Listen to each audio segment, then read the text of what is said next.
नमस्कार। एक बार फिर से आप सभी का बहुत बहुत स्वागत है परीक्षा वर्ल्ड के इस यूट्यूब चैनल में।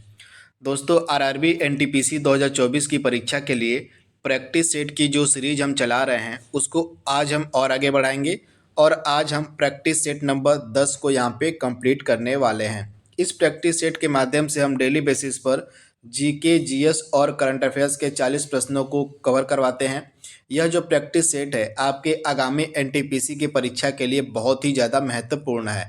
तो इस प्रैक्टिस सेट को आपको बिल्कुल ध्यान से लगाना है और लास्ट में कमेंट बॉक्स में अपना स्कोर बताना है कि इन 40 प्रश्नों में से आपने कितना सही किया है। तो आइए आज के सेशन को स्टार्ट करते हैं।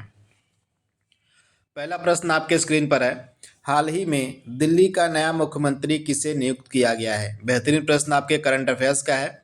दिल्ली का नया मुख्यमंत्री कौन बना है? तो इस प्रश्न का राइट आंसर क्या हो जाएगा? आतिशी मार्लेना, यानी कि ऑप्शन आपका बी यहाँ पे बिल्कुल सही हो जाएगा। अरविंद केजरीवाल के रिजाइन करने के बाद जो है आतिशी मार्लेना जो है दिल्ली की नई मुख्यमंत्री बनी है। तो इनके बारे में आप याद रखिएगा। इसके अलावा ये जो आतिशी मार्लेना है ये जो है दिल्ली की तीसरी महिला मुख्यमंत्री बनी है। इनसे पहले सुषमा स्वराज और जो एक थी, इनका नाम था क्या, शीला दीक्षित। तो ये दोनों जो है इनसे पहले दिल्ली की मुख्यमंत्री रह चुकी हैं। तो ये तीसरी महिला मुख्यमंत्री हैं दिल्ली की। तो ये फैक्ट आपको याद रखना है। अगला प्रश्न है, क्वाड शिखर सम्मेलन 2024 का आयोजन कहाँ किया गया? क्वाड शिखर सम्मेलन 2024 का आयोजन कहाँ पर किया गया था? तो राइट आंसर क्या हो जाएगा? अमेरिका में, यानी कि ऑप्शन आपका बी यहाँ पे बिल्कुल सही हो जाएगा। अमेरिका के डेलावेयर में, ये लोकेशन भी आप याद रखिएगा। अमेरिका के डेलावेयर नामक स्थान पर जो है क्वाड शिखर सम्मेलन 2024 का आयोजन किया गया। तो ये फैक्ट आप याद रखिएगा। तथा इस शिखर सम्मेलन में भारत की तरफ से कौन गया था? तो हमारे प्रधानमंत्री नरेंद्र मोदी गए थे। तो ये फैक्ट आप याद रखिएगा। क्वाड में कुल कितने देश हैं? तो ये भी फैक्ट आप याद कर लीजिए। क्वाड में टोटल 4 देश हैं। कौन कौन से? तो इंडिया, अमेरिका, जापान और ऑस्ट्रेलिया, इन 4 देशों का समूह है यह क्वाड। तो ये फैक्ट आप याद रख सकते हैं। अगला प्रश्न आपके स्क्रीन पर दिया गया है, सांची का स्तूप जो है यह कितने रुपए के नोट पर दर्शाया गया है? आपसे पूछा गया है। सांची के स्तूप का जो चित्र है वह कितने रुपए के नोट पर दर्शाया गया है? तो राइट आंसर क्या हो जाएगा? 200 रुपए के नोट पर। ऑप्शन आपका सी यहाँ पे सही हो जाएगा। हाल ही में ऑस्कर 2025 में किस भारतीय फिल्म को ऑफिशियल एंट्री मिली है? बेहतरीन प्रश्न आपके करंट अफेयर्स का है। ऑस्कर 2025 में किस भारतीय फिल्म को ऑफिशियल एंट्री दी गई है? तो आप याद रखिएगा, हाल ही में एक मूवी आई थी जिसका नाम था लापता लेडीज। तो इसी लापता लेडीज मूवी को ही 2025 के लिए जो है ऑफिशियल एंट्री मिली है। तो इसके बारे में आप याद रखिएगा। इस फिल्म के निर्देशक कौन है? तो किरण राव। इनके बारे में भी आप याद रखिएगा। इस फिल्म के निर्देशक कौन है? तो किरण राव के द्वारा यह फिल्म निर्देशित की गई है, लापता लेडीज। तो इसी को जो है ऑफिशियल एंट्री दी गई है ऑस्कर 2025 में। तो ये फैक्ट आप याद रखिएगा। अगला प्रश्न आपके स्क्रीन पर है, किस सूक्ष्म जीव से एड्स होता है? जो एड्स नामक बीमारी है यह किससे फैलती है? तो राइट आंसर क्या हो जाएगा? वायरस, यानी कि विषाणु से होने वाली यह बीमारी है। ऑप्शन आपका बी यहाँ पे बिल्कुल सही हो जाएगा। तथा हाल ही में विश्व एड्स दिवस भी मनाया गया है 1 दिसंबर को। तो ये फैक्ट भी आप याद रख सकते हैं। अगला प्रश्न है, शांति निकेतन की स्थापना कब की गई थी? शांति निकेतन की स्थापना कब की गई? तो राइट आंसर क्या हो जाएगा? 1901 में। ऑप्शन आपका यहाँ पे डी जो है बिल्कुल सही हो जाएगा।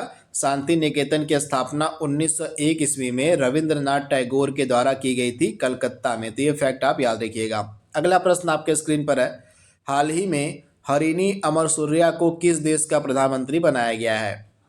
हरिनी अमरसूरिया को किस देश का प्रधानमंत्री बनाया गया है? तो राइट आंसर क्या हो जाएगा? श्रीलंका, यानी कि ऑप्शन आपका यहाँ पे बी सही दिया गया है। श्रीलंका की एकदम नई पीएम बनी है, इनका नाम है हरिनी अमरसूरिया। हाल ही में केंद्र सरकार के द्वारा पोर्ट ब्लेयर का नाम बदलकर क्या कर दिया गया है? अंडमान निकोबार की यह राजधानी है पोर्ट ब्लेयर। तो इसका नया नाम क्या किया गया है केंद्र सरकार के द्वारा? तो राइट आंसर क्या हो जाएगा? श्री विजयपुरम। अब पोर्ट ब्लेयर को श्री विजयपुरम के नाम से जाना जाएगा। तो ऑप्शन आपका बी यहाँ पे सही हो जाएगा। अगला प्रश्न आपके स्क्रीन पर दिया गया है, अमृत योजना की शुरुआत कब की गई थी? बेहतरीन प्रश्न है। अमृत योजना की जो शुरुआत है यह कब की गई थी आपको बताना है। ये प्रश्न दोनों ही योजनाओं के जो प्रश्न आपके सामने दिए गए हैं, ये प्रश्न एनटीपीसी के परीक्षा में पूछे गए हैं। तो राइट आंसर क्या हो जाएगा? 25 जून 2015। आप याद रखिएगा, ऑप्शन आपका सी यहाँ पे सही हो जाएगा। 25 जून 2015 को अमृत योजना की शुरुआत करी गई थी। अगला प्रश्न आपके स्क्रीन पर है, प्रधानमंत्री जन धन योजना की शुरुआत कब की गई थी? प्रधानमंत्री जन धन योजना की शुरुआत कब हुई थी? यह प्रश्न भी आपके एनटीपीसी की 2021 की परीक्षा में पूछा गया है। तो राइट आंसर क्या हो जाएगा? 28 अगस्त 2014। ऑप्शन आपका बी यहाँ पे बिल्कुल सही हो जाएगा। अगला प्रश्न आपके स्क्रीन पर है, निम्न में से किस राज्य में सर्वाधिक विधानसभा सीटों की संख्या है? आपको उस राज्य की पहचान करनी है जिस राज्य में विधानसभा सीटों की संख्या सबसे अधिक है, सबसे ज़्यादा है। तो राइट आंसर क्या हो जाएगा? उत्तर प्रदेश। आप लोग याद रखिएगा, उत्तर प्रदेश एक ऐसा राज्य है जिसमें लोकसभा और विधानसभा दोनों की सर्वाधिक सीटें हैं। तो आइए दोनों के बारे में बात कर लेते हैं। तो उत्तर प्रदेश में लोकसभा की कितनी सीटें हैं टोटल? तो 80 हैं। तो ये फैक्ट आप याद रखिएगा। इसी के साथ जो उत्तर प्रदेश है यह सर्वाधिक लोकसभा सीटों वाला राज्य भी है। इसके अलावा उत्तर प्रदेश में विधानसभा की कितनी सीटें हैं? तो उत्तर प्रदेश में विधानसभा की टोटल 403 सीटें हैं। तो ये सारे फैक्ट आपको याद रखने हैं। अगला प्रश्न आपके स्क्रीन पर है, निम्नलिखित में से कौन सी नदी डेल्टा का निर्माण नहीं करती है? इसमें से आपको उस नदी की पहचान करनी है जो डेल्टा का निर्माण नहीं करती है। तो राइट आंसर क्या हो जाएगा? ताप्ती रिवर, यानी कि जो ताप्ती नदी है यह डेल्टा का निर्माण नहीं करती है। बाकी की जो तीनों नदियां हैं, कावेरी, कृष्णा और गोदावरी, ये तीनों नदियां डेल्टा का निर्माण करती हैं, लेकिन जो ताप्ती नदी है यह डेल्टा का निर्माण नहीं करती है। और यह कहाँ पर जाके गिरती है? तो अरब सागर में। आप याद रखिएगा, ताप्ती नदी का मुहाना कहाँ पर है? तो अरब सागर में है। वहीं इन तीनों नदियां का जो मुहाना है कावेरी, कृष्णा और गोदावरी का बंगाल की खाड़ी में है। तो ये फैक्ट आप याद रख सकते हैं। अगला प्रश्न आपके स्क्रीन पर है, इंडियन होम रूल सोसाइटी की स्थापना किसके द्वारा की गई थी? इंडियन होम रूल सोसाइटी की स्थापना किसके द्वारा की गई थी? तो राइट आंसर क्या हो जाएगा? श्याम जी कृष्ण वर्मा के द्वारा। ऑप्शन आपका ए यहाँ पे बिल्कुल सही हो जाएगा। श्याम जी कृष्ण वर्मा ने वर्ष 1905 में लंदन में जो है इंडियन होम रूल सोसाइटी की स्थापना की थी। तो ऑप्शन आपका ए यहाँ पे सही हो जाएगा। हाल ही में जाफर हसन को किस देश का नया प्रधानमंत्री नियुक्त किया गया है? करंट अफेयर्स का यह प्रश्न आपके है, जाफर हसन को किस देश का नया प्रधानमंत्री नियुक्त किया गया है? तो राइट आंसर क्या हो जाएगा? जॉर्डन का। ऑप्शन आपका बी यहाँ पे सही है। अगला प्रश्न आपके स्क्रीन पर है, 23वें राष्ट्रमंडल खेल जो 2026 में होंगे, इनका जो आयोजन है किस देश में किया जाएगा? 23वें राष्ट्रमंडल खेलों का आयोजन 2026 में कहाँ पर किया जाएगा? तो राइट आंसर क्या हो जाएगा? स्कॉटलैंड में। ऑप्शन आपका बी यहाँ पे सही हो जाएगा। स्कॉटलैंड का शहर है ग्लासगो। आप याद रखिएगा, स्कॉटलैंड का शहर है ग्लासगो, यहीं पे जो है इसका आयोजन किया जाएगा। तो ये फैक्ट आप याद रखिएगा। इससे पहले इसका जो आयोजन था यह ऑस्ट्रेलिया में होना था, लेकिन किन्हीं कारणों से ऑस्ट्रेलिया ने जो है इसका आयोजन करने से मना कर दिया। तो अब जो 2026 में राष्ट्रमंडल खेल होने वाले हैं यह स्कॉटलैंड के ग्लासगो शहर में आयोजित किए जाएंगे। तो दिए गए प्रश्न का राइट आंसर क्या हो जाएगा? ऑप्शन बी, यानी कि स्कॉटलैंड। अगला प्रश्न है, हाल ही में भारत का नया नियंत्रक एवं महालेखा परीक्षक किसे नियुक्त किया गया है, जिसको हम शॉर्ट फॉर्म में CAG कहते हैं? तो भारत के नए कैग यानी कि CAG बनाए गए हैं के संजय मूर्ति। ऑप्शन आपका बी यहाँ पे बिल्कुल सही हो जाएगा।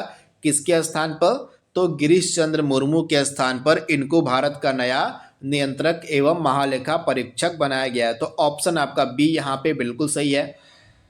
एक चीज और आप याद कर लीजिए यहाँ पे कि किस अनुच्छेद या किस आर्टिकल के तहत भारत के नियंत्रक एवं महालेखा परीक्षक की नियुक्ति की जाती है? तो राइट आंसर क्या हो जाएगा? आर्टिकल 148। आर्टिकल 148 के तहत जो है भारत के नियंत्रक एवं महालेखा परीक्षक की नियुक्ति की जाती है। तो ये फैक्ट भी आप याद रख सकते हैं। अगला प्रश्न आपके स्क्रीन पर है, समग्र शिक्षा अभियान कब शुरू किया गया? समग्र शिक्षा अभियान कब शुरू किया गया? तो राइट आंसर क्या हो जाएगा? मई 2018, यानी कि ऑप्शन आपका सी यहाँ पे सही दिया गया है। अगला प्रश्न आपके स्क्रीन पर है, भारत सरकार के द्वारा प्रोजेक्ट टाइगर कब शुरू किया गया था? भारत सरकार के द्वारा प्रोजेक्ट टाइगर कब शुरू किया गया? तो राइट आंसर क्या हो जाएगा? 1973। ऑप्शन आपका डी यहाँ पे सही हो जाएगा। और श्रीमती इंदिरा गांधी की इस समय सरकार हुआ करती थी, तो इन्हीं के द्वारा जो है इस प्रोजेक्ट टाइगर की शुरुआत करी गई थी वर्ष 1973 में। तो ऑप्शन आपका डी यहाँ पे सही है। अगला प्रश्न है, सुभद्रा योजना का संबंध किस राज्य से है? हाल ही में इस योजना को लॉन्च किया गया है, तो आपको बताना है कि यह योजना किस राज्य सरकार के द्वारा शुरू की गई है। तो राइट आंसर क्या हो जाएगा? उड़ीसा राज्य सरकार के द्वारा इस योजना को शुरू किया गया है। तो ऑप्शन आपका बी यहाँ पे बिल्कुल सही हो जाएगा। आइए इस योजना के बारे में कुछ बेसिक फैक्ट को जान लेते हैं जो आपसे एग्जाम में पूछे जा सकते हैं। तो यहाँ पे आप देख पा रहे हैं, यह जो योजना है उड़ीसा सरकार की एक महिला केंद्रित कल्याणकारी योजना है। इसकी शुरुआत जो है प्रधानमंत्री नरेंद्र मोदी के द्वारा 17 सितंबर 2024 को की गई थी।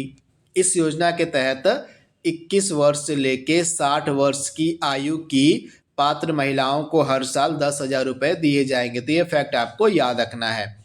इसके बाद अगला प्रश्न आपके स्क्रीन पर है, राष्ट्रीय पंचायती राज दिवस कब मनाया जाता है?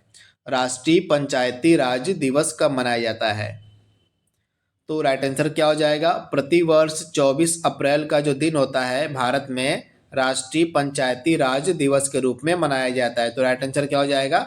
24 अप्रैल। तो ये फैक्ट आपको याद रखना है। 21वां प्रश्न आपके स्क्रीन पर है, कोहिमा जो है किस राज्य की राजधानी है?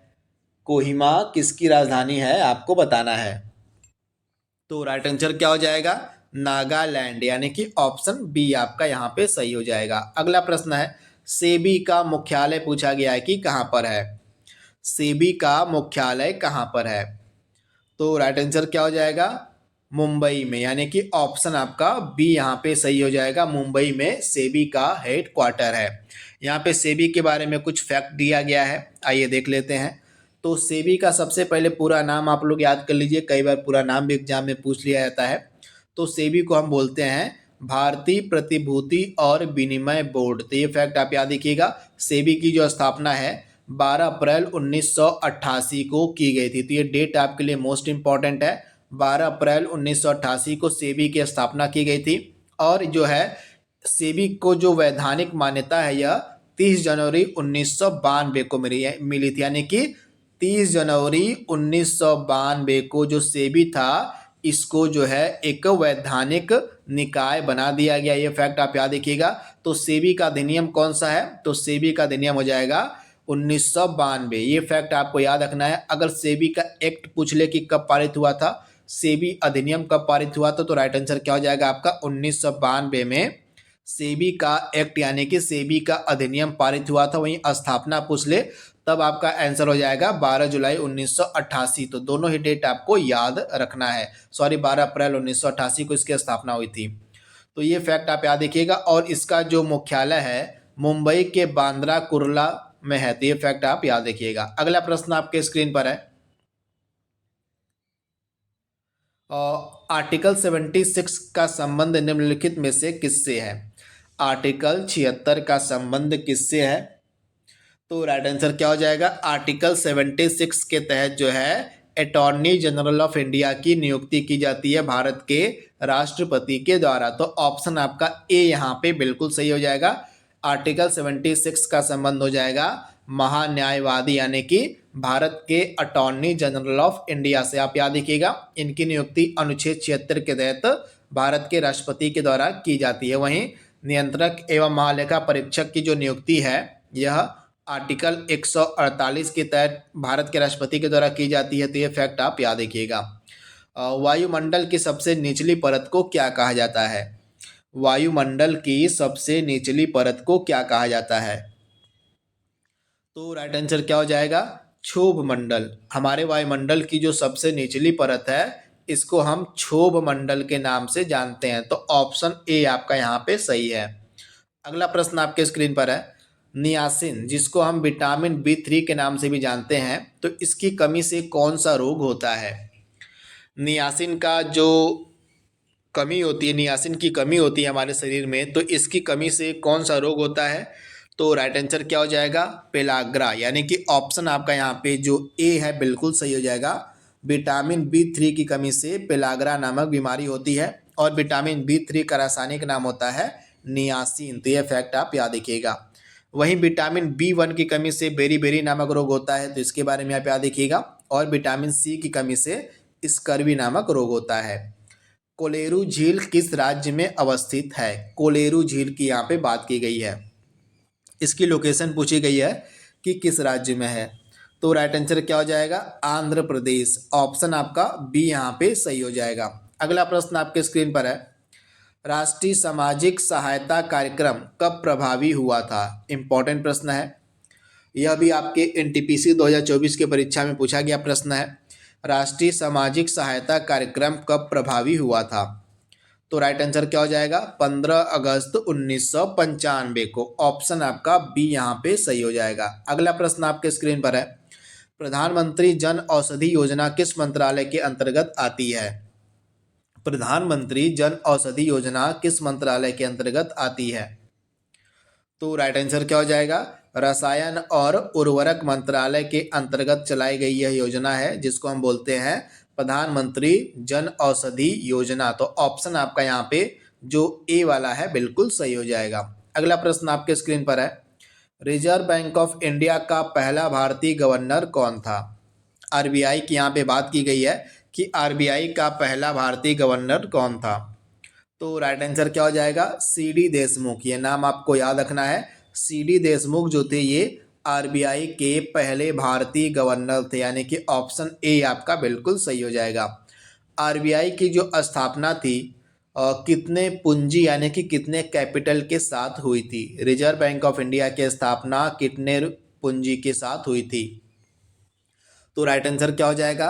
5 करोड़ की पूंजी के साथ आरबीआई की स्थापना 1 अप्रैल 1935 को की गई थी। ये फैक्ट आपको याद रखना है। आरबीआई की जो स्थापना थी 1 अप्रैल 1935 को कितने करोड़ रुपए की पूंजी के साथ की गई थी? तो 5 करोड़ रुपए की पूंजी के साथ आरबीआई की स्थापना की गई थी। अगला प्रश्न आपके स्क्रीन पर है, आईसीआईसीआई बैंक की स्थापना कब की गई? बेहतरीन प्रश्न है। आपको बताना है कि जो आईसीआईसीआई बैंक है इसकी स्थापना किस वर्ष में करी गई थी? तो राइट आंसर क्या हो जाएगा? 1994। ये डेट आपको याद रखनी है। 1994 में आईसीआईसीआई बैंक की स्थापना करी गई थी। ऑप्शन आपका सी यहाँ पे सही हो जाएगा। दामोदर घाटी जो परियोजना है यह किस राज्य में अवस्थित है?